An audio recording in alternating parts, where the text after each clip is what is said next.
Ma part, il est où alors? Ils ont pris du café sur moi, je sais pas. Peut-être elle est. Bah, je veux bien, pourquoi pas. Reconversion barista grâce à mon compte formation. Bientôt BD16. Ça va être un bar à la mode. Moi j'ai hâte, un petit bar BD, ce serait trop bien. Ça, ce serait chouette. Ça serait cool. Comme nos potes. Il y a pas mal de librairies qui font ça. Hein, d'ailleurs.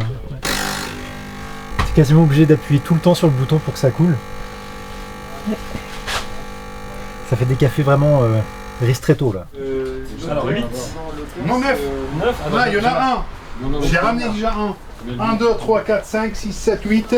Il y a un petit là. C'est quoi comme. C'est un truc que tu as laissé d'abord?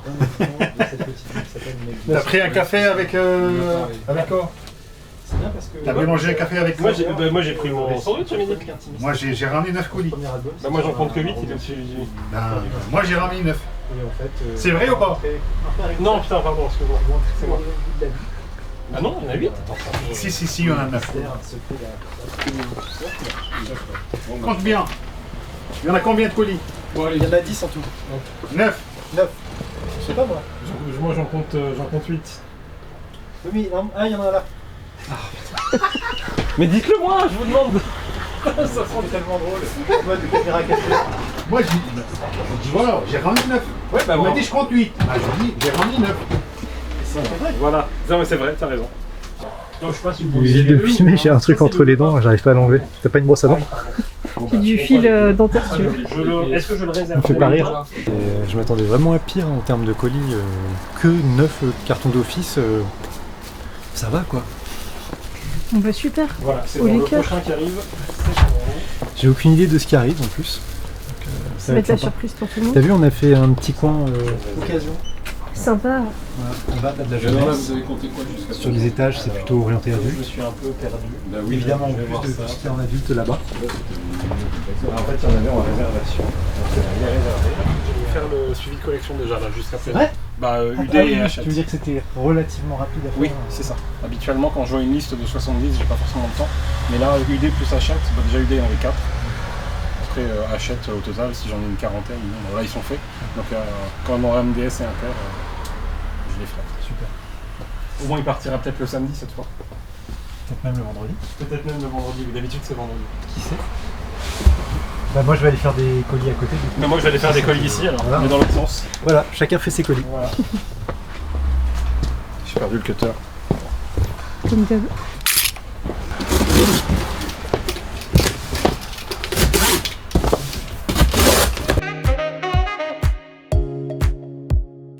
C'est Mimi, ça.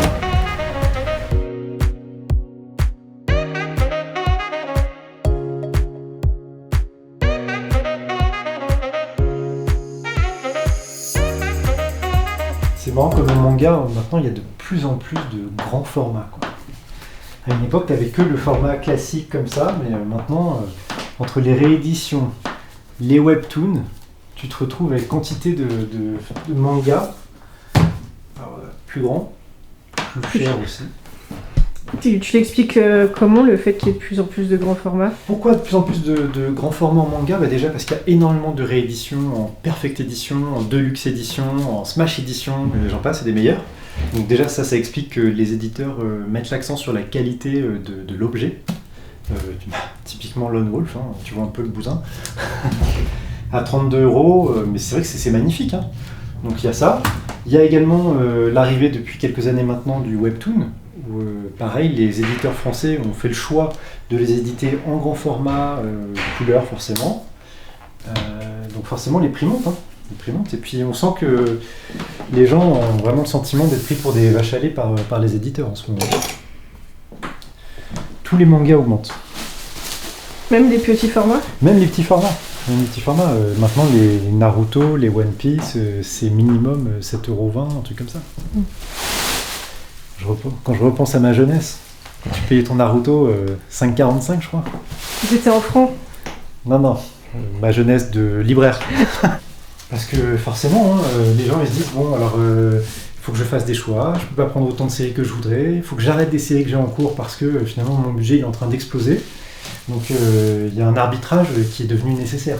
Mais en tout cas, c'est comme tout, tu parles du manga, mais la BD aussi. Hein. Ah, la BD c'est pareil, hein. Ce matin j'ai vendu à quelqu'un 3 BD, 80 balles. Ouais. Et c'était pas des intégrales. Ouais, maintenant ça avoisine toujours 28 € une bande dessinée. Ouais, non, mais moi je serais curieux de savoir en commentaire ce que vous en pensez, mais on a vraiment le sentiment que la BD c'est de plus en plus un produit de luxe. Alors c'est vrai qu'à côté de ça, ils éditent de plus en plus ils rééditent en petit format, genre les Urban Nomades, pareil Casterman, Sarbacane, ils ont réédité de leur grand succès en petit format. Bon, c'est pas le même plaisir de lecture. C'est pas la même expérience quand même. Non. C'est vrai que des fois, c'est assez amusant parce que des fois tu reçois des BD plus anciennes, tu vois, d'il y a une dizaine d'années, et tu les scannes et tu te dis « Ah ouais, elle est pas chère ». Bah ouais, ça montre à quel point il y a eu une inflation terrible sur le pari des BD. Tu te retrouves avec des BD qui font 80 pages et qui valent plus de 20, 21, 22 €. Je sais plus, l'autre jour j'ai eu le cas de figure qui s'est présenté. Je crois que c'était sur L'ombre des Lumières. L'ombre des Lumières, c'est quand même une BD qui ne fait que 72 pages et je crois qu'elle est à 23 €. Alors il y a une très belle fabrication, limite la couverture cartonnée elle est plus épaisse que le bouquin. Enfin, elle est plus épaisse que la pagination. Que la pagination. Mais quand même, quoi. Je sais pas, ouais. Est-ce que c'est un bon calcul de la part des éditeurs de se dire on va vendre peut-être moins mais plus cher? Est-ce qu'il y a une meilleure rentabilité à faire ça? Finalement, je sais pas si toi, en tant que libraire, t'en payes le prix, mais c'est possible, puisque les gens viennent moins en librairie, puisqu'ils savent qu'ils vont dépenser une fortune. C'est sûr, bah nous c'est ce qu'on se disait, hein. D'ailleurs on peut en parler. Hein. Sur le mois de septembre, on a une baisse de la fréquentation qui est vraiment conséquente. Je crois que c'est de l'ordre de 10% de baisse de fréquentation. Donc à l'échelle du mois, je peux dire que si tous les jours tu as 10% de moins de clients, bah, tu sens la différence en termes de chiffre d'affaires. Et je sais que c'est pas un cas isolé, hein. C'est pas BD16 tout seul qui souffre. Et s'il y a des libraires qui nous regardent, moi je serais curieux de savoir dans leur librairie s'ils ont le même ressenti. Alors après c'est sûr que si c'est des jeunes librairies qui ont une belle dynamique, je pense qu'ils ont une progression, même si elle est peut-être moindre que ce qu'elle aurait pu être dans un meilleur contexte économique. Mais en revanche, tous ceux qui sont là depuis 10 ans, 15 ans, 20 ans, voire plus, je pense qu'ils connaissent une sérieuse récession. Bon, c'est aussi des défis à relever, c'est d'essayer de se renouveler. Qu'est-ce qu'on peut faire pour contrecarrer ça, quoi.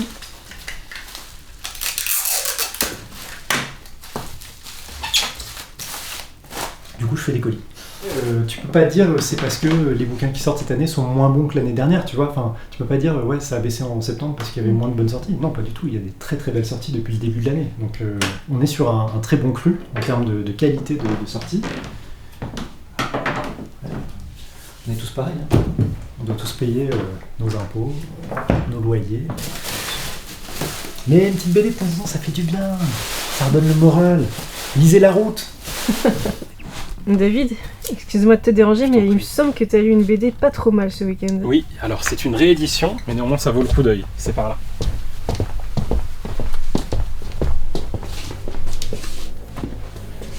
Groenland Manhattan, c'est un album de Chloé Cruchaudet, que l'on connaît aujourd'hui principalement pour Mauvais Genre, ou plus récemment Céleste. C'est l'histoire Groenland Manhattan, l'histoire vraie de ce jeune garçon issu d'un peuple qu'on appelait alors les Esquimaux, ce sont les Inuits évidemment, qui à la toute fin du 19e ont été déplacés, une famille entière a été déplacée jusqu'à Manhattan pour les montrer, les étudier au muséum d'histoire naturelle. Et seul ce jeune homme a survécu, les autres et de membres de la famille sont morts d'une maladie évidemment qui leur était inconnue. Voilà, c'est une histoire assez édifiante parce que véridique, mais surtout parce qu'elle montre un petit peu j'allais dire pas la malveillance, mais plutôt l'absence d'empathie qu'on pouvait avoir encore à cette époque-là envers des sauvages, des gens différents, des gens inconnus, et leur mode de vie rustre. Voilà. Et en même temps, en parallèle, on suit la carrière de ce capitaine de navire qui avait pour ambition de découvrir le pôle Nord, ce qui l'a amené à rencontrer les fameux Esquimaux.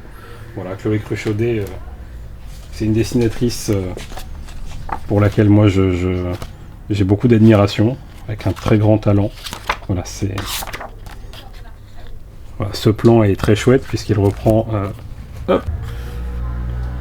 donc avec l'aventure de ce petit Minik qui va grandir aux États-Unis, s'imprégner de la culture américaine jusqu'à ne plus reconnaître les siens et ne plus être reconnu par les siens. Un joli album et une belle découverte pour ma part parce que je l'avais jamais lu. Le nouveau Fantomiald. C'est bien ça, non? C'est le super-héros du Donald Comic Universe. Non, je sais pas. C'est un vieux personnage, mais qui est un peu dans la veine de toutes ces collections-là de chez Glénat, qui sont des reprises de l'univers de Mickey et Donald, qui sont dans l'ensemble vachement bien, donc ça, j'avoue que je suis très curieux. Ça aussi, je suis très curieux d'ailleurs. Je sais pas encore trop où le classer. Ma vie avec le capitaine Nemo. Ouais, et les dessins sont très sympas. Ouais, c'est... Il y a beaucoup d'inventivité. Dans le nouveau Land, à côté d'Eclipse Humaine, donc Smile, les enfants de l'Empire, Détonation, le truc Squad, là, Sword Squad. En dessous. Après le Jujutsu Kaisen, il y a Dandadan. Il y a Versus avec cette collector mystère. On sait pas sur quel coup on tombe. Voilà, en mode carte Pokémon. Il y en a des très rares et peut-être qu'il y en a une chez BD16. On sait pas. Versus normal.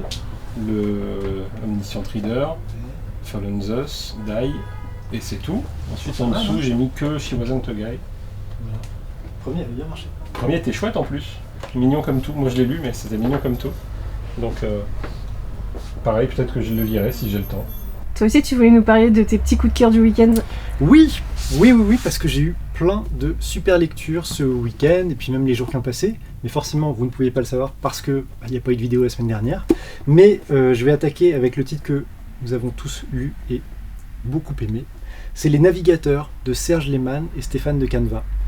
Serge Lehmann, on ne présente plus, c'est La Brigade Chimérique et Saint-Elme? Saint-Elme, tout à fait, avec Frédéric Peters. Et puis de Caneva, il a déjà bossé avec Serge Lehmann, notamment sur une tétralogie intitulée Métropolis, et puis La Brigade Chimérique, Ultime Renaissance, qui était la suite de La Brigade Chimérique, dessinée par Jess. C'est un splendide thriller fantastique, ésotérique. Le pitch, le point de départ, c'est trois amis d'enfance qui sont recontactés en fait par une jeune femme qui était un peu l'amoureuse de ces trois personnages quand ils étaient adolescents. Et ils se retrouvent, mais elle disparaît quelques heures après leur retrouvaille, littéralement aspirée dans une fresque murale. Et c'est le début d'une aventure assez incroyable. Moi, j'ai été totalement moi-même aspiré dans cette histoire que j'ai trouvée passionnante. On navigue entre Lovecraft, David Lynch, Alan Moore. Alors oui, évidemment, là, je cite des grands noms, mais croyez-moi, c'est vraiment une excellente BD. C'est en noir et blanc. D'ailleurs, je vais vous montrer quelques dessins.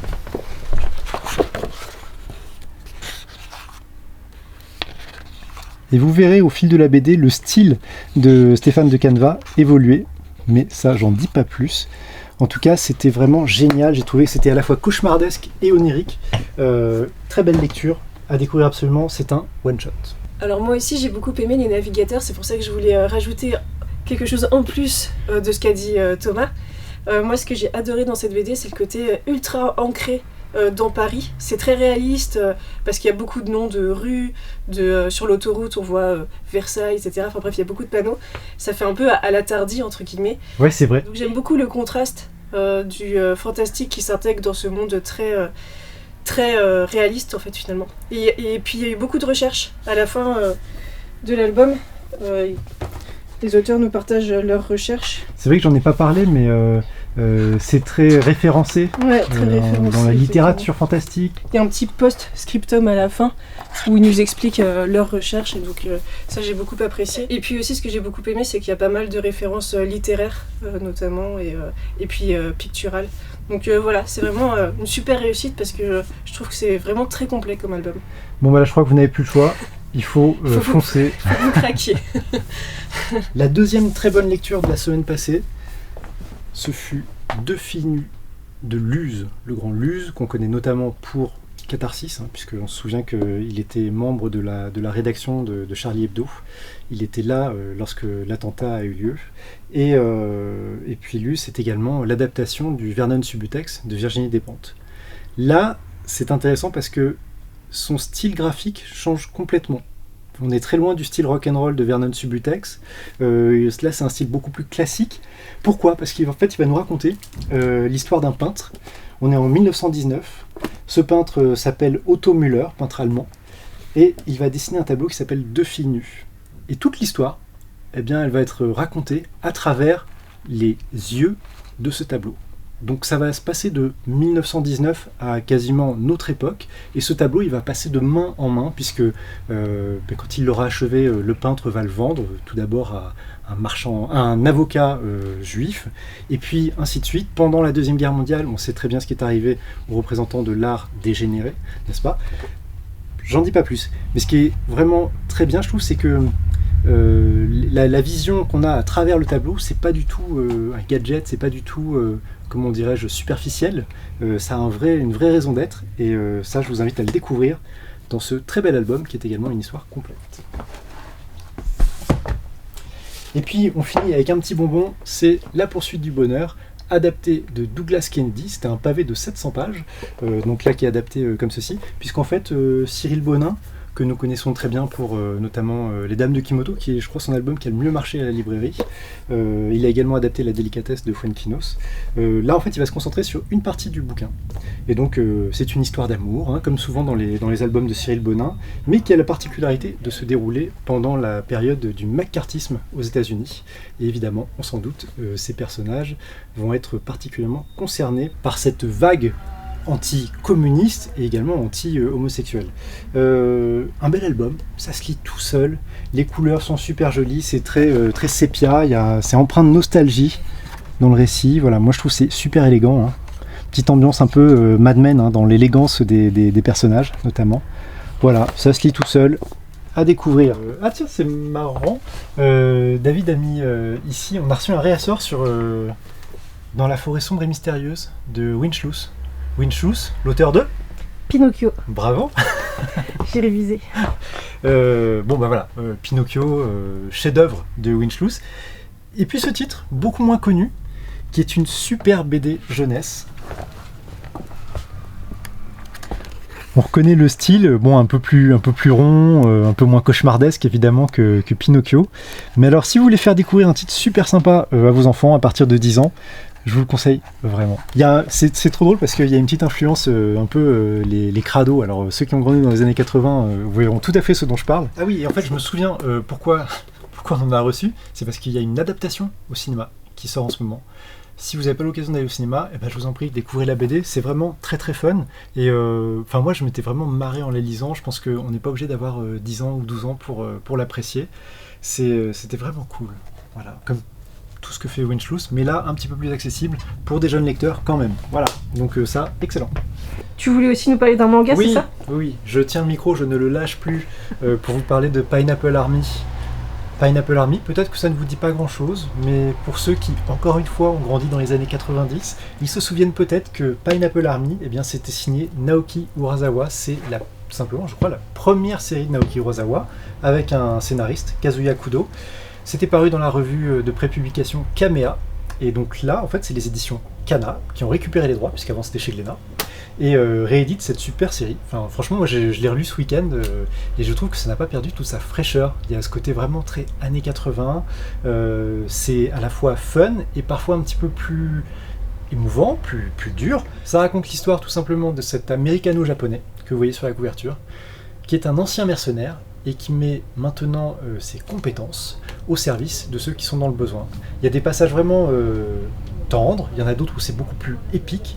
C'est une succession d'histoires courtes, en revanche, c'est peut-être le seul petit défaut, mais pour ceux qui sont complétistes de Naoki Urasawa, même si ça n'a pas l'ampleur de Monster ou de 20th Century Boy ou de Pluto, franchement à découvrir, parce que plein de fraîcheur, donc très sympa.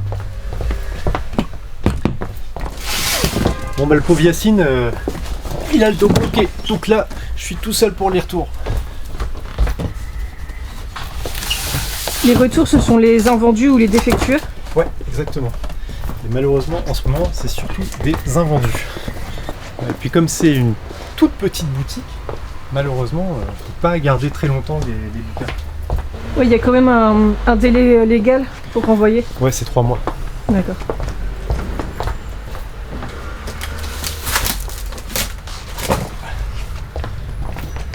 Là, tu vois, en gros, aujourd'hui, j'ai reçu 20 colis.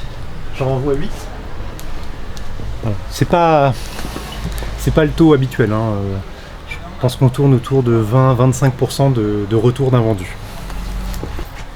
C'est vrai que ça peut paraître énorme, mais il y a une telle production que de toute façon, je crois que c'est à peu près le taux moyen au niveau national. Hein. Oui, c'est pas que parce que c'est une petite librairie. En général, les librairies ont quand même autour de 20% de retour. Ouais.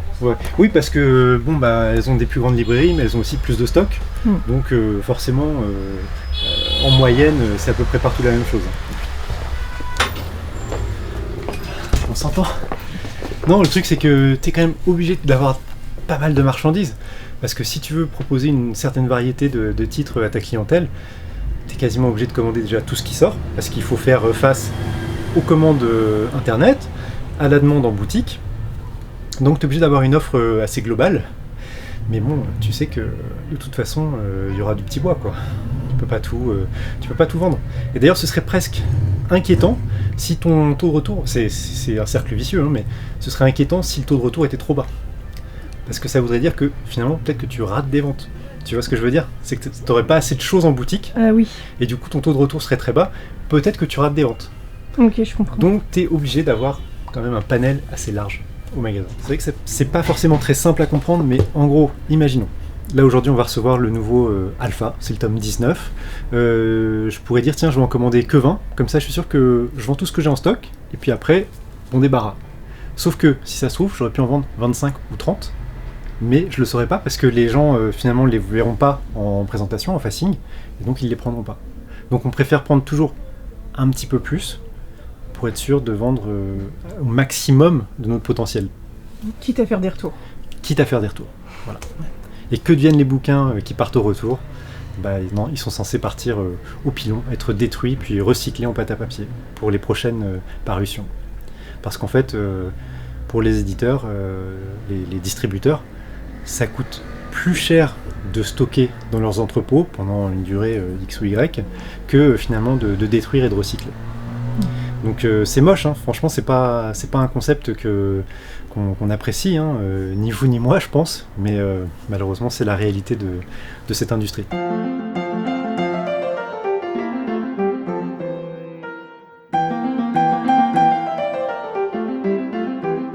Qu'est-ce qu'on va mettre à l'emplacement du roi ? On va mettre Revoir Comanche. Je ne l'ai pas lu, mais je fais confiance à Régis. Régis, tu te reconnaîtras. Si jamais cet album est pas bon, tu vas m'entendre. Bon, Cyrano, on le décale un peu à droite, mais c'est pas grave. Il n'a pas besoin d'être bien placé pour se vendre. Très content, sans faire le top vente, hein, très content du démarrage des navigateurs. Hein. Top 5 la semaine dernière. C'est beau. Merci de votre confiance. Et Fanny la renoueuse, marche bien ? Cool. Ouais, puis surtout, il marche très très bien. Il fait un super démarrage, comme le précédent, Célestin. Mais en plus, on revend les tomes 1, 2, 3 en quantité très importante. Et c'est encore une fois la preuve de votre confiance, parce que c'est vrai que David en a super bien parlé, et on a vu que ça a tout de suite fait décoller les ventes sur le site. Donc merci. On va remonter Autopsie. Tiens. Je l'ai lu d'ailleurs mardi soir. Petit polar scandinave, fort sympathique, pour les amoureux de Millennium. 19,50 jeune homme, merci. Merci beaucoup. Tu regardes ta pièce. Merci. Merci, bonne soirée. Excuse-moi de te déranger pendant que tu fais la manute, mais Ouais. mardi, t'as oublié de parler d'un de tes gros coups de cœur. Ah, attends, j'ai pas oublié, on a oublié. On a Parce oublié. que tu l'as lu aussi, tu l'as beaucoup apprécié. Effectivement, on s'excuse auprès des auteurs, on a complètement oublié de parler de Mitsuo, de JG et Jérôme Hamon. Méga coup de cœur pour moi, en tout cas. Je sais Pour que moi t'as beaucoup aussi. aimé aussi. Et Mitsuo, c'est un super album plutôt jeunesse, moi je dirais à partir de 10 ans. Il y a eu des débats sur WhatsApp, il y en a certains qui disent 8, d'autres 12. Le juste milieu, ça va être 10 ans. C'est un peu pour moi le lectorat des films Pixar, pour donner une idée. Parce que tu as un mélange d'humour, mais aussi beaucoup d'émotion. Et parce que Mitsuo, en fait, c'est l'histoire d'un jeune garçon qui s'appelle Sacha, et qui vit dans son propre univers. Un univers, en fait, fondé sur son manga préféré, qui s'appelle Mitsuo. Et toute sa vie, elle est basée sur l'histoire des personnages qui peuplent ce manga. Le seul moyen en fait que sa maman va trouver pour renouer le contact avec lui, c'est d'elle-même s'immerger dans l'univers de Mitsuo. Voilà, c'est le point de départ de cette histoire qui est ultra touchante. Je vous cache pas que j'ai lâché quelques larmes à la fin du tome 1 parce que la fin elle est déchirante et qu'elle attend une suite, puisque ce sera en 2 parties. Et voilà, juste lisez-le, c'est formidable. Grosse semaine niveau sortie. Ah ouais. Là je l'ai pas très bien vécu, les 20 cartons de nouveautés de ce matin. Je t'avoue, toute la matinée j'étais un peu dans le déni. Genre je les regarde pas, peut-être qu'ils se seront ouverts tout seuls. Bon bah ça s'est pas passé comme ça. En tout cas, énorme semaine comme tu dis. Tout seigneur, tout honneur, le nouveau Riyad Sattouf. Avec cette histoire qui s'intercale dans l'histoire de l'Arabe du futur. C'est l'histoire du frère de Riyad, Mouafadi, le frère volé. Voilà, c'est sorti mercredi. En comics, double dose de James Tynion The Four avec World Tree et Le Déviant, un conte de Noël. Voilà, Noël, ça commence très tôt chez Urban. Ça a l'air vachement beau. Un nouveau Zorro, et cette fois ce n'est pas de Sean Murphy, mais de Alex Toth, qui est une légende du comics des années 50-60. J'ai hâte de le découvrir, je connais très mal ce dessinateur, donc ça va être l'occasion de s'y mettre. Pour la jeunesse, le 11e tome de Luca. La jeunesse, mais pas que d'ailleurs, parce que je sais qu'il y a pas mal de lecteurs adultes. Un nouveau Vincent Perriot, avec Philippe Biou à l'écriture. Un très bel album apparemment, sur la biodiversité, sur le changement climatique. Donc il y a le fantôme, je dirais, il y a l'ombre du monde sans fin qui plane sur cet album. Et Vincent Perriot, donc le dessinateur, je vous en parle également parce qu'il y a 2 très belles intégrales qui sortent cette semaine. Si vous aimez le polar, vous pouvez y aller sans problème avec Patchy et Belleville Story. Vraiment, moi j'adore. C'est ultra rythmé, très bon scénario. Foncez. Le tome 2 des Vents Ovales de Horn, Mermillot et Trip. On avait beaucoup aimé le premier, et puis Aude Mermillot s'est signalé il y a quelques semaines avec son album Éclore. Ça vous dit quelque chose? Un nouvel album de Martin Véron, Hérostrat. Alors, pour les plus jeunes, ça ne vous dit peut-être rien, mais Martin Véron, c'est l'auteur mythique de L'amour-propre ne le reste jamais longtemps, et de ce très bel album qui s'appelait Ce qu'il faut de terre à l'homme, qui était une adaptation d'une nouvelle de Tolstoï. Passionnant. Et on finit avec ça. Vous vous demandez sans doute de quoi il s'agit. C'est l'album qui agite toute la communauté WhatsApp. C'est Revoir Comanche de Romain Renard. Romain Renard, j'en avais parlé il y a quelques semaines pour sa première série, la trilogie Melville. Voilà, ça va être la lecture du soir. Et j'allais oublier, dans les grosses nouveautés de la semaine également, le nouvel album de Sébastien Goethals et Philippe Collin, L'Escamoteur. Ces 2 auteurs avaient signé il y a quelques années un album qui avait eu un énorme succès qui s'appelle Le Voyage de Marcel Grob, l'histoire d'un malgré nous, ces soldats français qui avaient dû rejoindre l'armée allemande pendant la Deuxième Guerre mondiale. Là, on plonge dans les années 70, au cœur d'Action Directe, ce groupe terroriste qui a fait trembler le gouvernement français à l'époque. Il y a également plein d'autres nouveautés cette semaine, forcément moins médiatisées, qu'on a en moins grosse quantité, mais je pense notamment à Alessia de Zidrou et Merveille, Le Chant de la mer, d'après le film de Tom Moore. Ça a l'air trop mignon. Toujours en jeunesse, une adaptation de Perceval, une adaptation du Magicien d'Oz. Et puis le nouvel album de Nadia Naclé, Les Notes Rouges. La couverture est super évocatrice. Voilà, non vraiment il y a plein de choses. Venez en librairie ou suivez-nous sur Instagram, sur WhatsApp pour découvrir tout ça. Et toutes ces nouveautés, vous pouvez les retrouver dans la newsletter ainsi que nos coups de cœur Et puis d'autres rubriques comme par exemple une liste thématique, le coin des enfants, etc., etc. Tu sais ce que tu vas mettre comme liste thématique ou je te prends au dépourvu là? Non, je sais, on va en faire une sur les meilleurs albums de bande dessinée pendant la Seconde Guerre mondiale. Voilà, en référence à Deux filles nues. D'accord, ouais, il y a de quoi dire. Il y a de quoi dire, effectivement. D'accord, et est-ce qu'on peut déjà dévoiler les noms des albums qui seront présentés en coup de cœur ou pas? Déjà, on va présenter Deux filles nues, ça c'est sûr. Ouais. Et puis pour le reste, je sais pas encore, parce que toi tu dois encore lire quelques nouveautés sorties cette semaine. Ouais, donc il y a du boulot. Et je profite d'être à la caméra pour remercier Tiffany qui nous a envoyé une petite carte postale de Savoie.